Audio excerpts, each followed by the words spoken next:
when talking or... Okay. Hello, good afternoon, our wonderful viewers. Welcome to Hot Coffee Chat with Dorcas, and we pray that today is going to be awesome and therapeutic.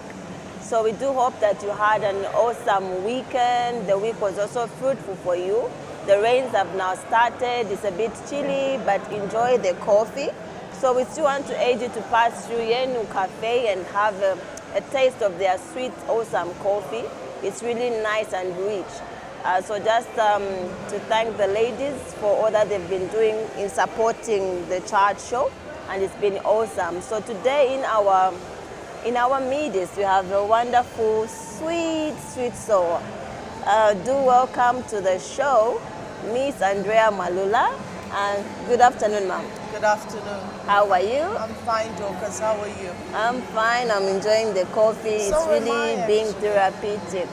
So today's show is all about talking about transformational leadership. That's what we are going to focus on, and we pray that it may make you a better leader.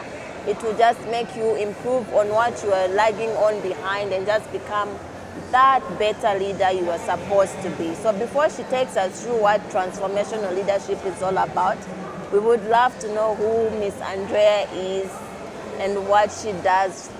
Yeah. Who's Andrea? Yeah. Well, I wear quite a couple of hats. Oh, yeah. But my name's Andrea Bwalia Mwalula. I was born in former Yugoslavia. My dad was one of the first Zambian students before Zambia became independent. Wow. To go to Yugoslavia. So he did all his university education in Yugoslavia. And he was, I think, one of the first metallurgists. Wow. And the first Zambian dean of the School of Mines at UNZA. Oh, wow. That's brilliant. So he met my mom there, and they had 4 beautiful children. I'm one of them. Oh, yeah. And it's amazing. So we started our primary education there and came back to Zambia. Then my dad had gone to Scotland as well for research, came back to Zambia again. I went to, part of my secondary education was at the Dominican Convent School in Woodlands. Oh, yeah. And then did my UNZA here. Okay, what were you studying? My major was psychology. Oh, wow. That was awesome.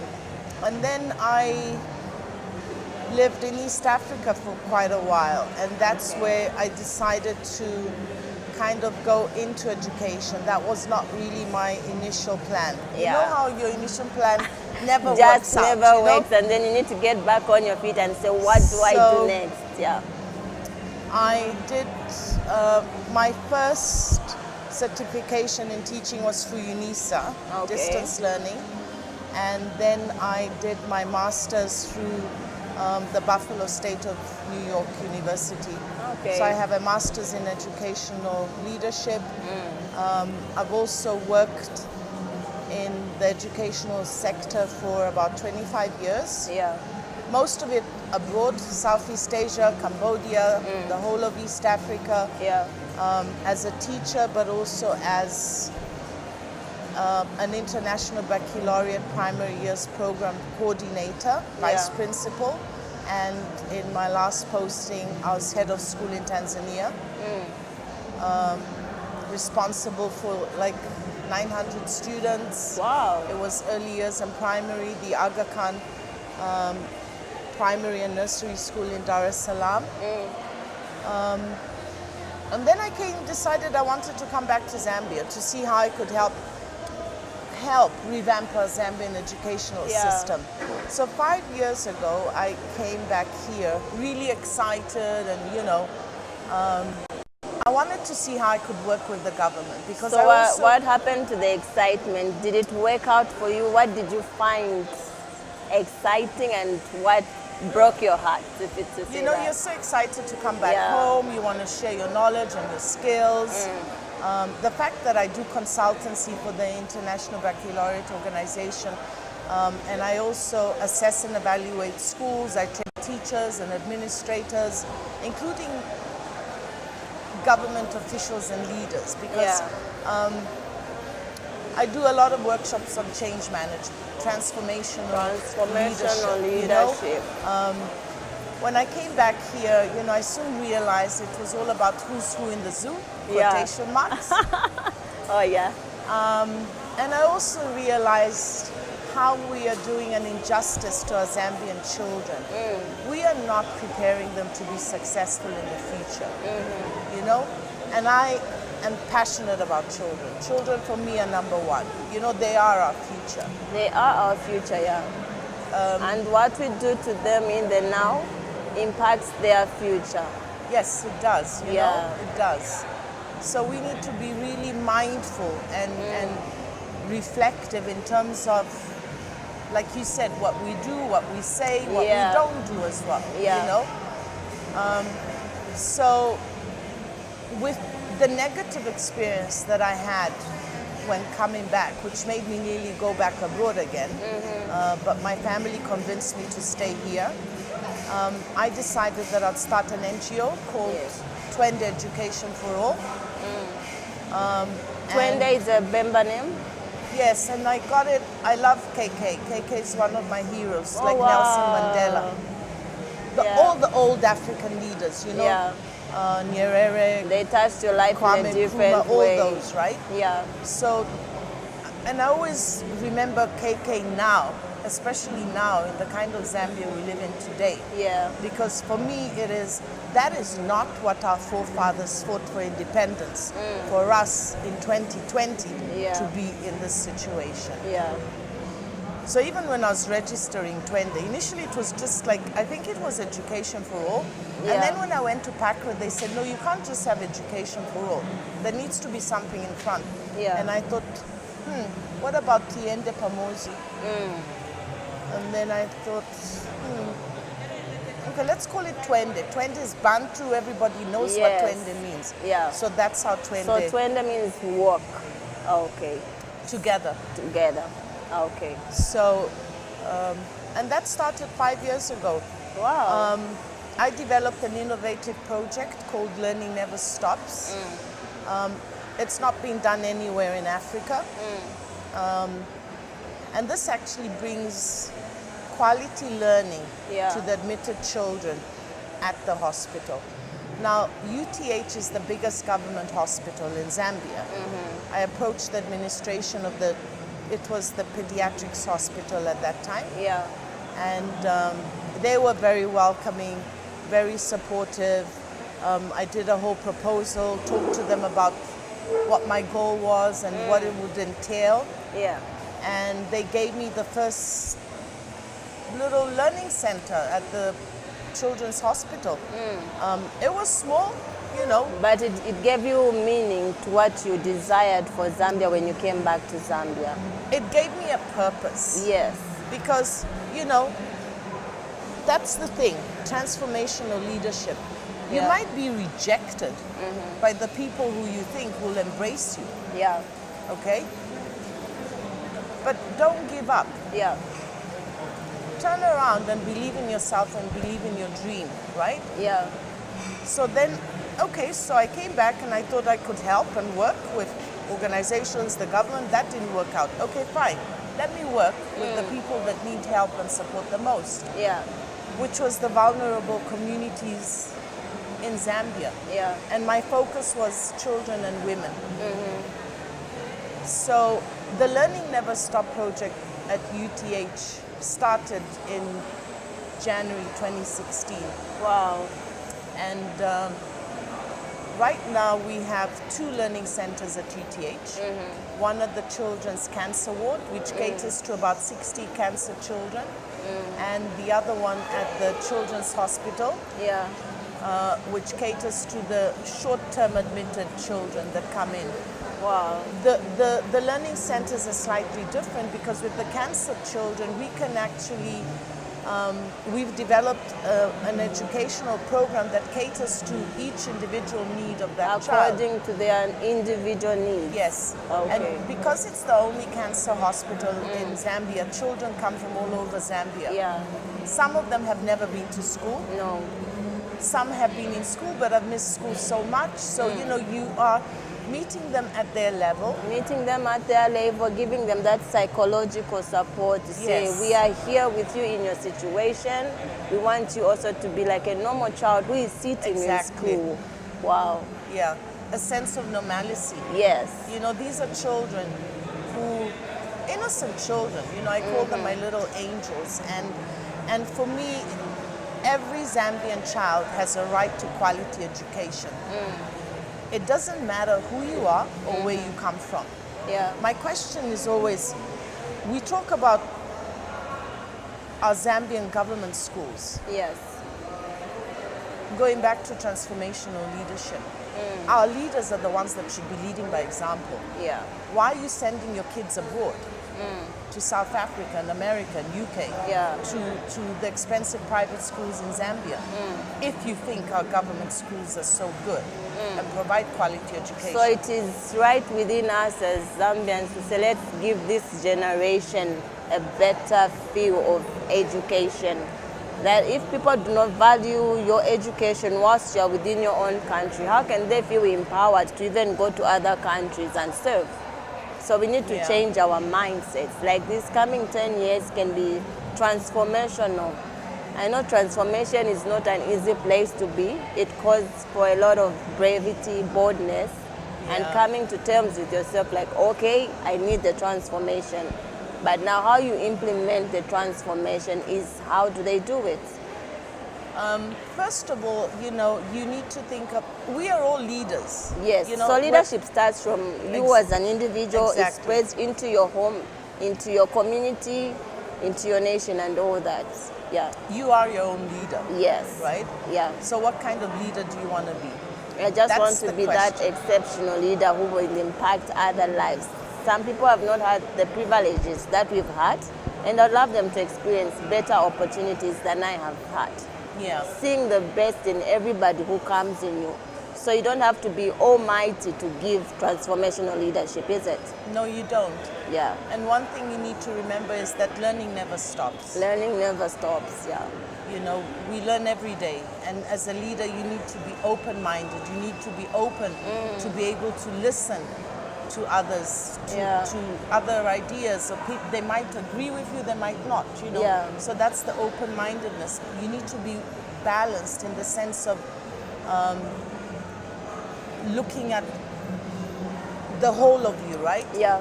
The inner side of you, the inner spiritual, side the of physical, you. the emotional, the social, but also of those around you. You need to have a common moral purpose. I Yeah. think that's really important. So like in your programs, do you have interventions? Like there are those people who are in teaching, who are offering educational services, but they forgot about themselves. How can they go and preach about transformational leadership if they've not experienced the transformation in themselves? How can they cope with that situation? Let me give you an example of myself, Yeah. and which will kind of lead into. I love training. I love training people. I like empowering people. Yeah. Wherever I've worked with, in Kenya, in Uganda, in Tanzania, in Cambodia, I have made sure that whoever took over was somebody from there. Yeah. Okay? You don't Because bring I think- somebody from outside. You bring out the best in the team. Believe in Exactly. the team that they're able to deliver as well. I think as Africans, we need to embrace and be proud of who we are and what we can achieve. It's hard work, right? Yeah. Nothing's going to come on a silver plate. You need to work hard. You need to be principled, you know. And I think that's really important, being principled, especially in the world of today where there are so many vices.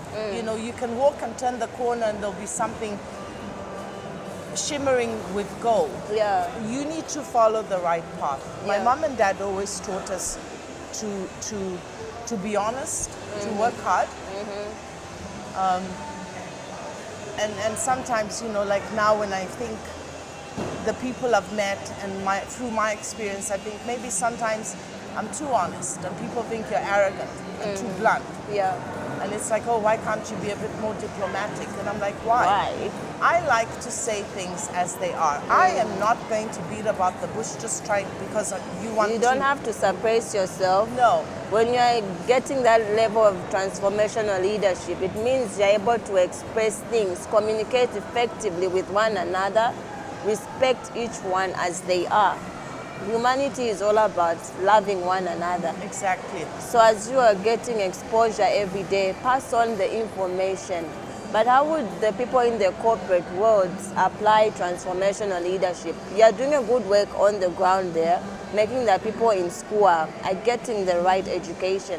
But do you pass it on to workplace? Like, how can they apply it? Because there are people who are in the workplace, they are traumatized, they put on jackets, they're not opening up to say, I'm having this part of trauma in my life.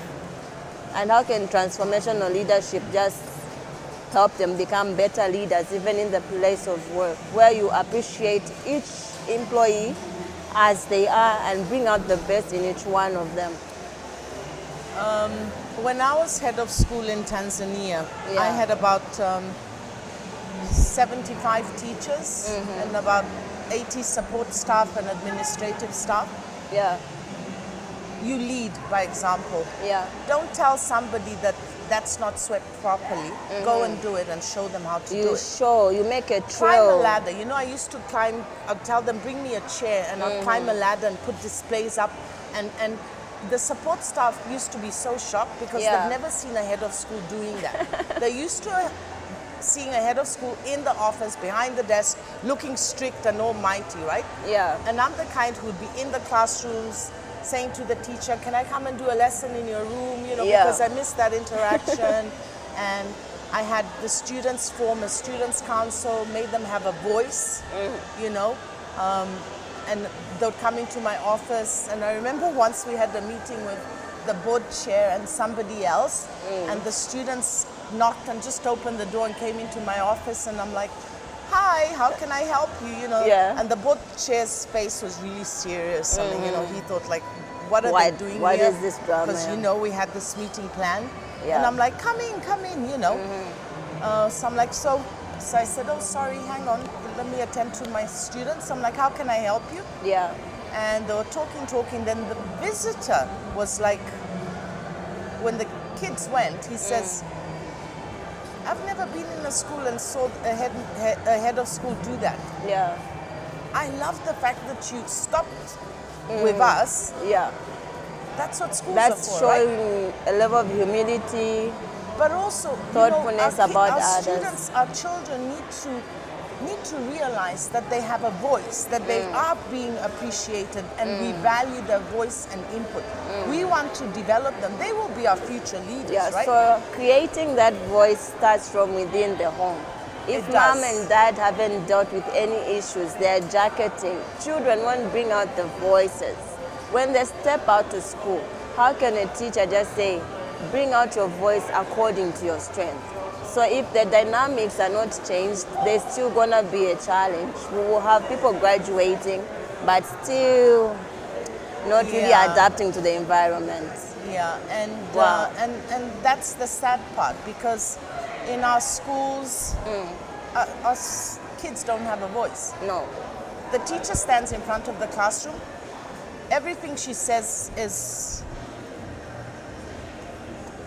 holier than holy, sorry to Yeah. say. They're not allowed to express their ideas, their perspectives, their opinions. Everything is from a It textbook. is It's black structured, and white, right? and it is structured. It's black and white. Yeah. So where is that creativity? Where is the critical thinking being developed? Where is that self-confidence, right? Or nurturing of a student's talent, you know? That's not there. Yeah. And that, for me, is not acceptable. It's Yeah. not acceptable in the 21st century. Yeah. We cannot There be is doing really that to much, our a lot learners. of work. So we have to complement the government's efforts and just bring out the best in our generation. And there's no saying like time, it's too late. God gives us all a second chance. We can just start afresh, make up new proposals to just improve the education sector the way you'd want your own child to be that brilliant child, also help that woman in the rural area to have a brilliant child. So some things need mentorship. What do you have to say about mentorship in Zambia? There's quite a few programs that have started in terms of mentorship, mentoring girls, mentoring youths, which is, I mean, it's commendable. And I do commend the organizations that have started that. At the same time, I'd like to see them move into the villages. And I'd like to see our African women have more of a voice. They need to have that self-confidence. So they just we need are the most platform. powerful here in the African continent. It's the African woman. Yes. If it wasn't for us, Dorcas and Andrea, and the other African women all over our continent, where would Africa be today? Nowhere. It all starts with the woman. A song starts with the woman, I guess. So we can make a better place. Even the mentors shouldn't be tormentors. Exactly. You've had people who are mentors in school. They've been assigned to be mentors for those children. But when you're not there as a parent, maybe that person turns into a tormentor and the child can't voice it out because there's no channel for them to voice it out. So I think we have a lot of work to do. It's really much a lot of work. And it's platforms like the hot coffee and other platforms with what you're doing.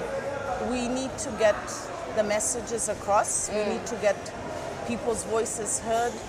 We need to have people listen and see these messages. You know, I mean, through my experience with Trenda now over the past 5 years plus, it's really made me realize the potential of what we have here.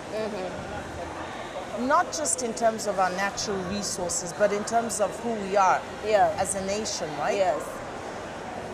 We have brilliant young leaders out there. There are a lot All of them. All they need is a platform. They and need support. a platform, they need support, they And need mentorship, like because if there's no direction, someone cannot even appreciate their worth because they say, I was born with it, so what? But if they are taught that this your talent can give you a lot of dollars, they will appreciate how they take things in life.